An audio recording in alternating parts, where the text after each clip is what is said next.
Etapa 1. Verifique se o contrapiso está nivelado em várias direções e também se há alguma elevação ou queda significativa. Resolva todos os problemas depois que o contrapiso for removido. Agora, é hora de considerar a espessura do piso do seu banheiro, suporte do azulejo. Planeje que a parte superior da bandeja fique nivelada ou ligeiramente mais baixa do que a parte superior do suporte do azulejo. Etapa 2. Marque o centro do dreno desejado no contrapiso, instalando a bandeja a seco ou medindo a partir de duas paredes adjacentes. Localize a viga mais próxima da marca do centro do dreno e coloque a largura total da viga no contrapiso. Determine se você tem a folga mínima exigida de 2,8 polegadas do centro do dreno até a borda da viga mais próxima. Se não tiver folga mínima, você pode cortar a bandeja ou usar as extensões de inclinação Curb X para afastar a bandeja da parede. Etapa 3. Faça um furo exploratório no contrapiso, para garantir que não haja nenhum mecanismo oculto no espaço da viga abaixo que possa entrar em conflito com os resíduos do dreno. Certifique-se de ajustar a serra para a profundidade do contrapiso antes de cortar. Etapa 4. Instale espaçadores de aproximadamente 1/8 de polegada na placa da parede se a bandeja for fixada firmemente na parede. Encaixe a bandeja com firmeza nos espaçadores e faça uma pausa. Etapa 5. Meça até a borda externa do anel de drenagem rebaixado de duas paredes adjacentes e registre essas medidas para uso posterior. Neste exemplo, temos exatamente 26 polegadas em ambas as direções. Etapa 6. Trace todas as bordas expostas da bandeja no contrapiso. Lembre-se de ajustar a serra na profundidade do contrapiso para evitar que você corte nas vigas. Recomendamos que você use uma serra de corte rente ao longo das placas da parede e uma multiferramenta para fazer o acabamento dos cantos. Remova o contrapiso e limpe toda a cola seca ou outros detritos da parte superior das vigas. Etapa 7B. Remova o corpo do dreno do conector de resíduos de drenagem do Curb X, localizado em seu kit IP. Coloque o corpo do dreno no bloco de suporte do dreno e coloque o bloco nas vigas. Use as medidas registradas anteriormente para posicionar o bloco, medindo a partir das mesmas paredes perpendiculares até a borda externa do flange de resíduos do dreno. Trace as bordas do bloco de suporte do dreno na parte superior das vigas. Trace as bordas da viga na parte inferior do bloco de suporte do dreno para cortar. Vire o bloco e corte o bloco de suporte do dreno ao longo das linhas traçadas. Guarde um dos cortes pequenos do bloco de suporte de drenagem para usá-lo como espaçador ao instalar as presilhas do bloco de suporte de drenagem ou presilhas DSB para curtos. Use o espaçador para definir a altura da presilha de modo que a parte superior do bloco de suporte do dreno fique nivelada com a parte superior da viga. Use parafusos de 3 polegadas fornecidos para fixar as presilhas DSB nas vigas. Alinhe o bloco de suporte do dreno com as linhas traçadas anteriormente na parte superior das vigas. Cole e parafuse no lugar. Etapa 7B. É necessário que todo o perímetro da bandeja seja bloqueado de forma sólida. Certifique-se de instalar o bloqueio de modo que tanto o contrapiso quanto o perímetro do painel fiquem totalmente apoiados. O bloqueio deve apoiar a bandeja em pelo menos 1 polegada, para garantir que os fixadores da bandeja atinjam a madeira sólida. Cole todas as conexões de madeira com madeira. Dica profissional: parafuse o contrapiso ou as placas de parede no bloco abaixo antes de instalar qualquer outro fixador. Isso fará com que o bloco fique bem preso à parte inferior do contrapiso, o que é ideal. Recomendamos que você instale um bloqueio intermediário em todo o campo da bandeja. Etapa 8. O corpo de resíduos do dreno já está na posição perfeita graças ao bloco de suporte do dreno.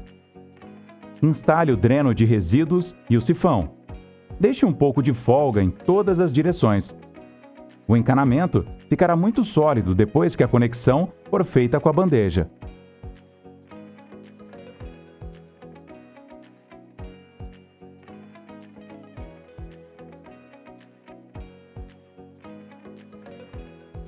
Etapa 9. Deixe espaço em uma parede para que você possa deslizar a bandeja na posição ao aplicar o adesivo de construção do perímetro. Um cordão de adesivo de 1/4 de polegada é suficiente para o bloqueio do perímetro, bem como ao redor do orifício de drenagem. Use um filete grosso de adesivo em toda a área da bandeja. Importante: mantenha o adesivo de construção a uma distância mínima de 5 centímetros do perímetro do orifício de drenagem. Etapa 10. Coloque a junta de teflon transparente no corpo do dreno e, em seguida, a junta de borracha. A junta de borracha deve estar sempre em contato direto com o fundo da bandeja. Coloque a bandeja no lugar e caminhe com firmeza para incorporar a bandeja ao adesivo de construção. Etapa 11. Limpe a área do flange rebaixado da bandeja e, em seguida, aplique uma pequena camada de silicone em toda a circunferência da área rebaixada. Enfie o bocal de rosca dupla manualmente até que fique bem ajustado. Use um esquadro rápido ou similar para terminar o aperto. Não aperte demais. Etapa 12.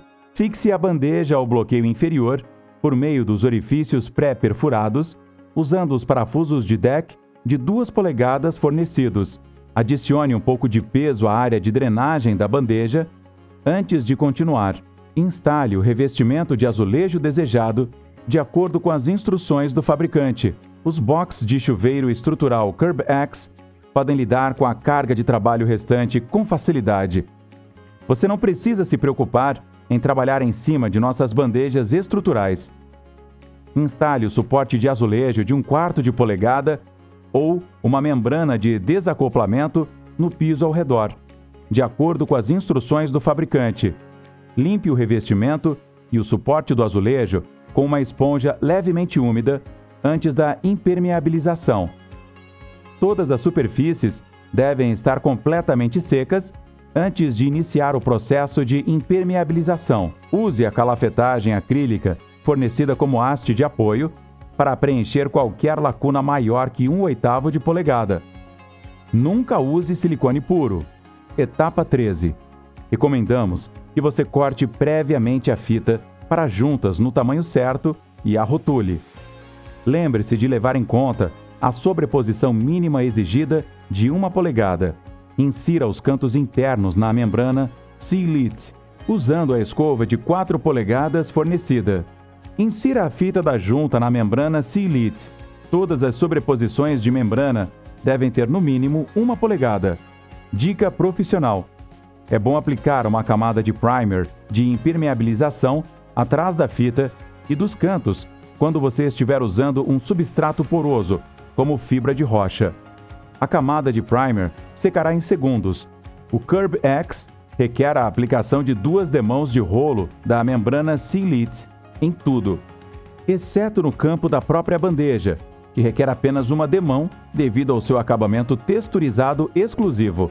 A primeira demão deve secar completamente antes da aplicação da segunda demão, e as 2 demãos precisam ser roladas em direções perpendiculares. Por exemplo, se a primeira demão for aplicada verticalmente, a segunda demão precisa ser aplicada horizontalmente e vice-versa. Não lixe as panelas CurbX. 2 camadas de Seal-It devem atingir uma espessura seca de 22 mm. Etapa 14. Instale o conjunto do dreno, colocando-o na posição e, em seguida, girando-o no sentido anti-horário até que você sinta o clique no lugar. Em seguida, você deve rosqueá-lo na altura desejada. O conjunto de dreno do CurbX pode acomodar revestimentos de piso de 1 polegada a 1 polegada e 1/4 de espessura. Use a chave de grelha fornecida para remover a grelha para a limpeza. Instale a tampa de construção para proteger o dreno durante a instalação do ladrilho. Para obter mais informações, acesse curbx.com.